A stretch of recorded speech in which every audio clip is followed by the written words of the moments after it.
Hello and welcome back to Chatbot on Robot Republic with me, Josh or Riku. Today I'm joined by another very special guest because I have Heather from Alternate Games. Hello, Heather. Hello. How are It's nice you? being here. I'm doing good, just busy, but I'm good. Oh, I can Yeah. imagine. So you've been working on your Kickstarter stuff recently, haven't you? Yeah, I have. The Kickstarter stuff right now, just been emailing people, bothering people on social media, just the norm, The just being standard. irritating. Yeah. Yeah, the standard. I'm advertising my small indie game. Please look at it. Please download it because it looks like a really cool game. Which is why you're here, because you were working on the a game called Threat of Silence, um, which is brilliant. Can you kind of give us a brief-ish overview of what the game is about for our lovely viewers? Sure. It's essentially a game about schizophrenia. It's a true story based off of what happened to me. I made the game pretty much as close to the experience as possible. And yeah, it's not very long. It's just the demo right now. We're trying to get the full game out so that it has my full experience of what all I went through. But it is a horror game technically, but it's more so trying to be educational. That's brilliant, and I noticed that one of the reasons I've been really excited about kind of sitting down with you and talking about this game, because it's not just a kind of horror game. It's got this kind of mental health awareness thing around it, um, which is really important actually, and is really quite, poignant as well. And you know, when I was kind of researching for the interview and stuff, a lot of this is based on kind of like true stories and your experiences that have kind of come from the world around you and stuff, which is just brilliant, really. Really kind of like fascinating subject matter, and what looks to be a really exciting and interesting game. Yeah, thank you. I appreciate that. Yeah, it's a lot of it is based on like all of it's based off of um real events, which can kind of hurt the game in a little bit because people got confused because I did it exactly how it felt like. And schizophrenia is very confusing, you know what I mean? Like it's a horribly confusing. Like people are appearing in your apartment, you don't know why. And some people were confused by that, which we'll have to fix. But yeah, but most of them are based off of true Yeah, stories. Yeah. and that's brilliant. I think my first major kind of question and stuff is kind of, we've covered where your inspiration for the game came from, briefly and stuff, but kind of, were there any specific games that were an inspiration for the Threat of Silence? Obviously kind of like mixed in with your own kind of like personal experiences and stuff. Was there any games that you sat there and thought, that's really cool, I want to do a game a bit like that? Or was it just kind of like a mismatch of several things? It's a mismatch of several things. The references I make to different games in the game is because when I had the schizophrenia, I thought certain games were real. So I thought the game Silent Hill was real, and I thought Resident Evil was real, Yeah. and like a couple others. So when I made the game, I made like references to Silent Hill for the Room Yeah. and to like Resident Evil, that kind of zombie-ish. Like at some point, the room becomes bloody and it looks very very Resident Evil T-virus like. So and then the girl Rebecca, her outfit is based off of one of the characters from Resident Evil because again I thought Resident Evil was real. Yeah. Yeah. And I mean, that's really interesting actually, that kind of your personal experiences with schizophrenia and stuff, and along with video games, that, because we were talking before we started the interview and stuff, that Silent Hill is one of your favorite video game franchises that exist. Mm-hmm. Kind of those things kind of came together in a really bizarre manner. I mean, I can only imagine at the time that must have been quite jarring, and kind of concerning for you, kind of getting kind of lost in translation between these kind of the what is real in your mind versus the kind of physical reality around you. Yeah. Mm-hmm. But to be able to kind of bring those things together and produce it in a video game is bloody fantastic. Honestly, it's Oh, thank you. so wonderful. I can imagine it must have been at times quite difficult during the development process, actually. Yeah, it actually, weirdly enough, I found developing it very therapeutic Mm. because it was just remember because I forgot a lot of what happened. Yeah. So sorry. Oh God. fly went in my mouth. Okay, anyway. It was difficult because I forgot most of what happened. So I just had to go through and go, okay, like this is what happened, this is what happened, and kind of put it all together in a way that made sense. Yeah, so it was a real challenge but it was therapeutic because I can see what I experienced on screen. But this was not the same experience for like my sister who's in the game and my mom who's in the game. They both found it too difficult to watch or play the game. They thought it was too triggering. Yeah, but I thought it was therapeutic. So Yeah, and I think that's an important thing actually as well, is that actually you kind of to find the development process therapeutic and whatnot. And I think that leads me into my next question, because obviously the main character is living with schizophrenia, and generally in media, schizophrenia is quite often presented in a very negative light. You know, I kind of, you know, the first thing that comes to mind when someone says, oh, that character's got schizophrenia, is the Joker from Batman, or an associated supervillain who is anarchic and unhinged and stuff, which isn't actually the norm, really. I think the most positive media representation I've ever seen has been A Beautiful Mind, which is, I've had, you know, kind of, I had to study it a long time ago and whatnot, but I thought that was kind of probably the most non-negative media representation of it. So kind of, how does, obviously, drawing upon personal experiences, I'll start that question again. Drawing on personal experience. Put my teeth back in, take a breath, start the question again, Josh, idiot. How does the Threat Silence kind of deal with schizophrenia as a condition and stuff? The main goal of it is to make people understand that people with schizophrenia are mostly just very, very scared. They don't know what's happening. It's almost like the devil's possessed them, so they do things like that they would never do, but makes sense to them because they're seeing aliens. And so that's kind of what I really wanted to show people, is that when you play the game, you're in the mind of the girl. So it's like, this is what they're experiencing. And a lot of people who play the game, a lot of Let's Plays were like, this is what people have to live with. And that's kind of the reaction I wanted. I wanted people to understand that this is what they're seeing. So it's not some guy like the Joker just kind of cackling, being menacing or whatever. It's like is somebody who's actually quite the victim of their sickness and is just debilitated by it. You know, just absolutely debilitated. Yeah. No, and I think kind of like from what we've kind of seen from the game in preparation for the interview and stuff, it kind of, that really comes across, because, you know, anyone with mental health difficulties, it's about living with it. And I think what comes across from the stuff that we've looked at for the game in prep for this interview has been very much normalizing the kind of condition. It's not kind of put it on this over the top kind of melodramatic forum. It's quite realistic and quite, well, this is just what happens to people with this condition. And I think it's really like fascinating and really wonderful to see that kind of more realistic take, not the over the top kind of, you know, a melodramatic take that's often done in the media. Yeah, well, I think the big thing is that, sorry, I was sick like a week ago and I still have a cough. No worries. Is that I actually have schizophrenia, so I can actually make it based off my experience. I think what happens is that people don't understand it. They just see it from the outside and go, oh, this is some dramatic, like, archetype kind of thing.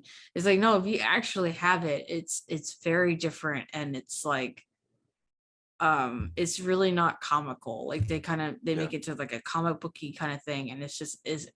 Yeah, definitely. I'm kind of thinking about then, because obviously we talked about the main character briefly.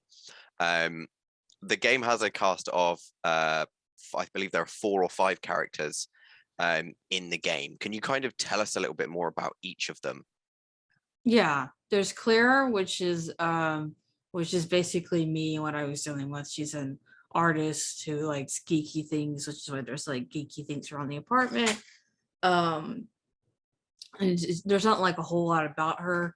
And then there's Rebecca, who's the ex-girlfriend that dumped you, and there's not like a whole lot about her so far. But I hope in the full one there'll be more, just like more information and more time together. And then there's Morgan, which is the dark deity, because I was literally seeing gods.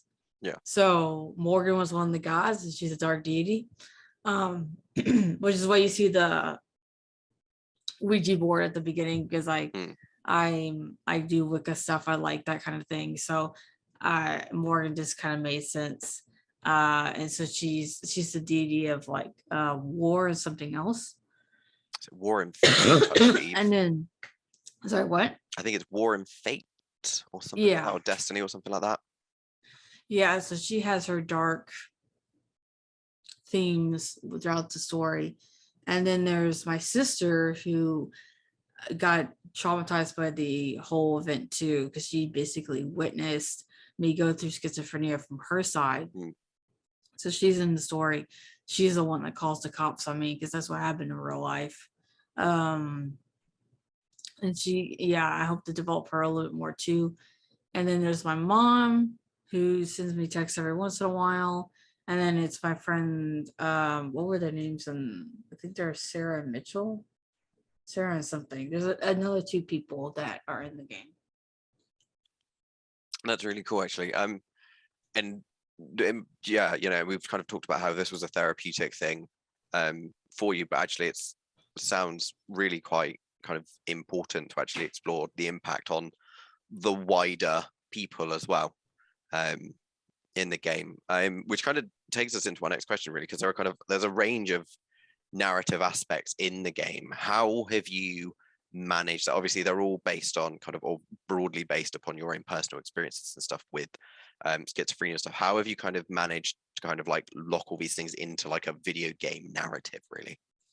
That was the hardest part by far, which is why I think some people got confused, because it's essentially taking, like, when you have schizophrenia, it's like your brain scrambled. So you're trying to take what is basically no narrative. There's no narrative to schizophrenia. It's just things are just happening to you. Yeah. There's not really a plot. So that was a hard thing to balance, was that I was trying to be like, how do I have the feeling of no narrative, but have a narrative at the same time? Because what I wanted people to feel like was, when they're playing it, that this is a simulation of schizophrenia. It's not a fantasy like Silent Hill. Like, I didn't want it to feel like Silent Hill. I wanted it to feel like this is a true story, which was really, really difficult to do.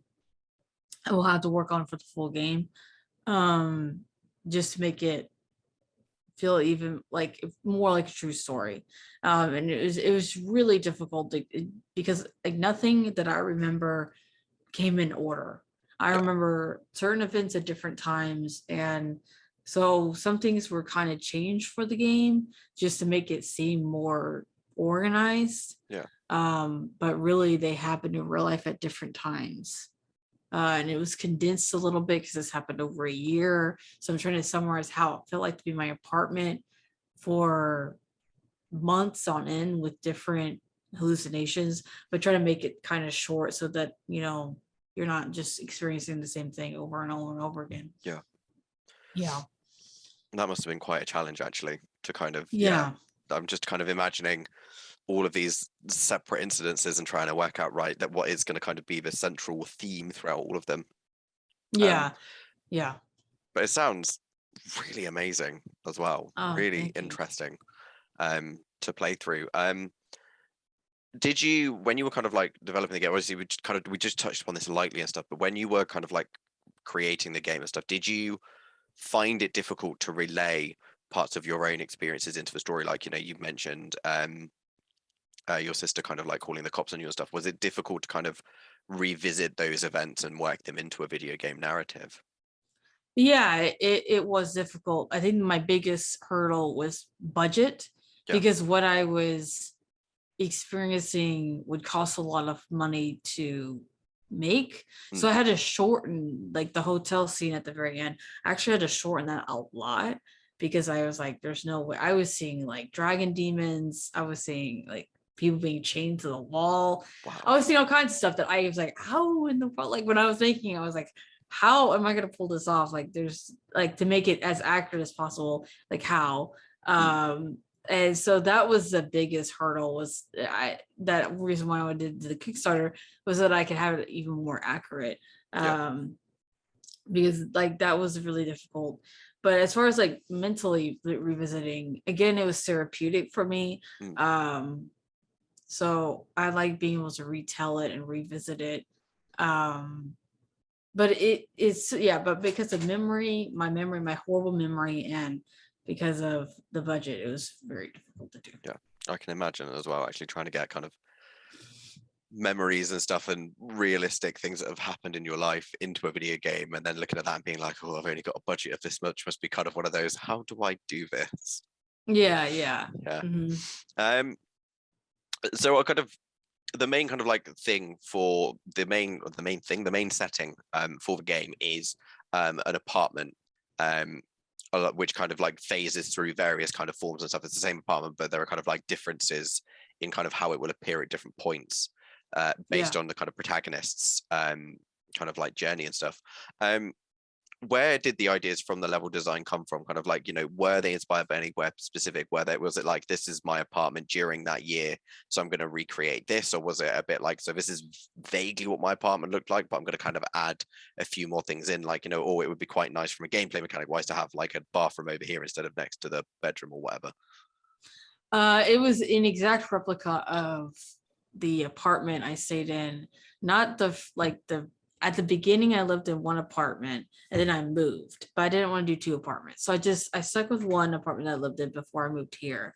And it was a weird setup of an apartment. It was like very odd and very creepy. So I was like, okay, that's perfect. It feels very, people are like, what kind of apartment is this when they were playing the game? They're very confused because it's like especially the bedroom, there's like, it's a small bedroom and then there's like a weird window, and there was just aspects of that apartment that I felt like worked. So I was like, okay, I'm going to take that apartment and recreate it. I took pictures so that I would be able to remake it.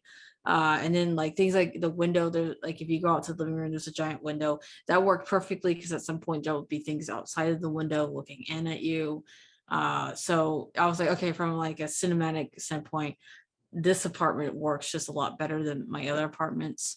And then it would slowly became bloody because that's just how the schizophrenia was. Like it started off looking normal, and then there was things growing in my apartment at some point, and yeah.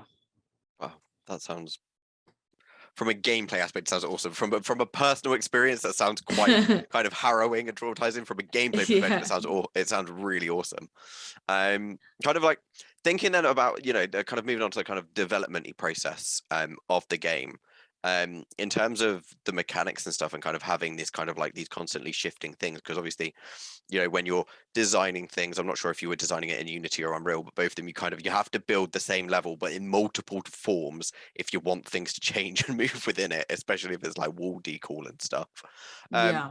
How did you kind of go through that kind of developmental process for the mechanics in the game? So the apartment took a long time just because of the 3D, just trying to make it look as realistic as possible. But after I got that done, I could just duplicate. So there's like levels, or not? Is it levels? Yeah, there's like scenes.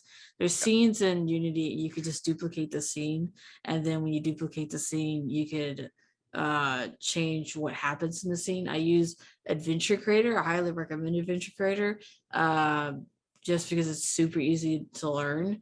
And I was able to just change out code per scene so that it could change without having to have literally the same. I don't know if this might be gibberish to a lot of people who don't know anything about gaming, but it's like, because I think what you're saying is like, I think you think there's only one scene and then code changes in the scene, right? Is that what you're trying to say? When I've programmed games and stuff historically, and for courses that I've done in the past, I try to do all my coding on one scene, which is always a massive headache. Oh, okay, yeah. That's what I was thinking, because that's what I didn't do. I did multiple scenes with just the exact same geometry. That So sounds like such a nicer way of getting things to happen how you want them to. yeah, it's just less glitches Yeah. happening, and less variables of having to be like, oh my god. So a lot of it, because I'm not very good at coding, I'm an environment artist, so I do a lot of 3D. And I was like, okay, I'm gonna make a game. How do I make a game when I don't know any coding? So I had to do a lot of like cheating with Adventure Creator, and just trying to do it the simplest way possible. Yeah. Yeah, definitely. That's always the best way to go. I always find that GitHub is one of my go-to sources when I'm working on projects. I'm like, I want to do this. Is there something on GitHub that someone has made work? Oh, there is. Wonderful. Yeah, that's a big thing, is like if someone has already had something in the asset store, I'm Yeah. like, okay, I'll just take that and mess with it a little bit. While we're kind of thinking about kind of assets and stuff of the game, obviously you've got some really, really cool looking character models. Were they kind of like sourced from the Unity asset store and then you edited them, or did you kind of create some bespoke models for the game? I created them all from scratch. Oh, They're wow. all made by me. Yeah, that was one of the hardest things, because I don't know how to do figures, so I had to learn how to do figures. So I think they turned out pretty good for I think they look brilliant, to be fair. Like, I was looking at those going, they look like something that they look like the decent assets you'd get from the asset store, which is why I was like, oh, did you make these or did you source them and stuff? But if you've made them, that's amazing. No, I made them, yeah. And the figures for the game were really, really hard, because like it's really hard to make figures look good in Unity. Yeah. So I spent a long time with different shaders, and I was like, nothing is working. So Yeah. I'm a bit frustrated with Unity, because it looks amazing in Marmoset. I don't know if you've ever seen the models of Marmoset, but they look like fantastic. They look ridiculously But good, yeah. then you put them in Unity, and you're like, Yeah, how do you? something happens between creating models and putting them in Unity where Unity just goes, and this is what they look like at a lower resolution, and you just kind of sit Yeah, there and go, but that's not much what I like want them to look like. yeah, and I can't afford a shader or to make a shader, so I'm like, all right, I guess I'm just gonna settle with this. Yeah. Oh, Yeah. they do look brilliant though, to be fair. Like when Oh, we've thank been you. researching and stuff, like the characters look really good. Oh, Especially thank you. the character design for Morrigan Oh, thank you. is bloody brilliant. Like, I was looking at that because obviously, like, a lot of gamers would hear the word Morrigan and they'd probably just go automatically like Dragon Age. Um, Oh, yeah. but you know, Mhm. I kind of, and those of us that are kind of, you know, in Britain, we kind of, and people that have kind of like looked at like Celtic and Irish culture and stuff will kind of be aware that like the Morrigan is a kind of a deity from kind of like Celtic and Irish kind of mythology and stuff as well. But I loved the character model of the Morrigan. She's got that kind of like non-threatening yet potentially ominously threatening at the same time feel to her. Yeah. Like, who That was is what this yeah, person? it was kind of like this mysterious, you don't look like you'll hurt me, but you look like you might do if I annoyed you kind of thing. And I was just like, oh, Yeah, that's so yeah. cool. Um, Along with Rebecca as well, the protagonist model looks really, really cool as well. Um, Oh, thank you. you're welcome. No, that's kind of blown my mind a little bit actually that you made those models yourselves, because I was just like, oh, they look like something that you could get off the asset store that look like you'd spend a fair bit of money on them. Oh, thank you. Yeah, no, I did make them, and that was, oh God, it took so long I to can make imagine. the models. It was hard as hell. Yeah. uh Thinking a bit more about like the kind of development cycle then and stuff, and the kind of like the coding processes and whatnot. Obviously working in Unity, you're going to be using C# and Visual Studio. How did you kind of manage the coding process for the interactable objects, because there are a fair few things that can be interacted within the game? Mhm. Was that a challenge, kind of working out what things would be interactable when and how kind of thing, or was that kind of just like, this is a tap, therefore it turns on and off sort of thing? That was done through Adventure Creator. Adventure Creator has this really cool system where you can like make hotspots. They're called Yeah. hotspots. And you can just make certain things interactable very, very, very easily. The challenge was trying to get people to look or understand to look at certain objects. Yeah. You couldn't just have like random things be interactable. It's like you have to guide them through the level to where they're like, okay, I look at the screen, I click on the screen, I do different things. So that was probably the hardest bit, was the actual level design. The interactability was fine. Again, recommend Adventure Creator for anybody who wants to use it. It makes gaming a lot easier. You can do most things with Adventure Creator, but mostly it's adventure point click games. So Yeah. Oh, that sounds brilliant. And because coding stuff in C# can be, it's easier, or that I have been told by people that C# is generally easier than C++, but I half the time just stare at it and just go, I don't know what's going on. no, I don't. I try so hard, unbelievably hard. I tried learning Unreal coding recently, and it's like people just understand it, and you watch the videos and they're like, oh, I just connect this node to this node and I connect this to this and it all works. And I'm like, I'm doing that. It's not Yep. it's not working at all. I think Like I've used blueprints in Unreal once because I was just like, oh, this will be easy. It'll be really simple, because I followed the tutorial and it didn't work. And I was like, I don't know why it doesn't work. yeah, I'm same. I'm glad I found a kindred spirit who's just like, I'm going to sit here and be like, so if I click this, it does this. Good, cool, brilliant. That's done my programming for me, which is fine. It makes my life easier. Yeah, no, that's me. But it just comes to an issue when you want to do certain things, like the cell phone. A lot of people wanted it to be very interactable, and I was like, I don't know how to code the phone. Yeah. So I had to like leave it the way it was. But for the full one, I would like to pay someone to make it like to where you can respond and people contact you in multiple days, and yeah. That'd be really cool. And that's another really good reason why, if you're watching this video and it sounds interesting, you should go and support the Kickstarter, which there is a link down in the comments, because it will help all of these little extra things be put onto the game. Yeah. My next question then is, I've kind of classed it as one of my general questions. I have two general questions. They always come at the end for some reason. Kind of, whilst you've been working on Threat of Silence, what have been kind of like some of the kind of challenges in the development process? I would have to say, like one of the big ones would be actually having schizophrenia, because it depletes your energy by a lot. And it's like certain days you're working 10 hours or however many hours you need to work on, and then the next day your body's like, no, I don't want to, so we're not going to do that. And it's like, okay, but I have a deadline, and my body's like, no, you don't have any energy, you can't do that today. So that was probably the biggest challenge, was just trying to keep an ongoing schedule to where I'm working on it every day. Like some days I just be like, okay, do literally one thing for this game, body, just do one thing, and then I do the one thing, and that's like all I could do. And it's not laziness, it's just like how it's a symptom of schizophrenia. You just like trying to make a game with mental health issues is just really hard. It wasn't like this before schizophrenia. I used to work all the time. I was a workaholic, but after schizophrenia, it's just real rough. So I'd have to say that's like the number one setback. That and probably just a budget, like of I try to do this by myself with no one else.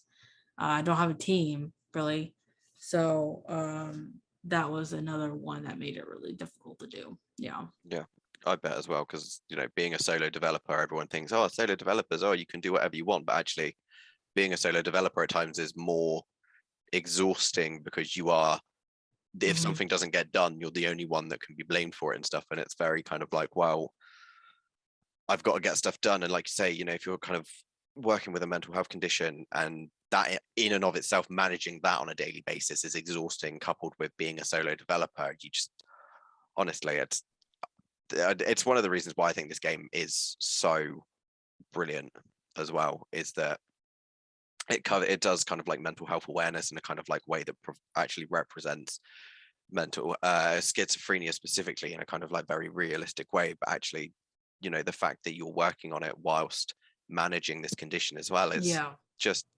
it's phenomenal. Honestly, it really is. Yeah, I'm a very lucky person in that that the medicine takes away the hallucinations. Yeah. Um, thank God. But it's just like, so I don't have to like literally be in that same world as I'm Mm. making the game. Like, just thank You've God got the that meta works. disconnect. Yes, but it's just like I didn't have to deal with the side effects of the medicine, and the side effects of the medicine is like just keeping like daily keep up is just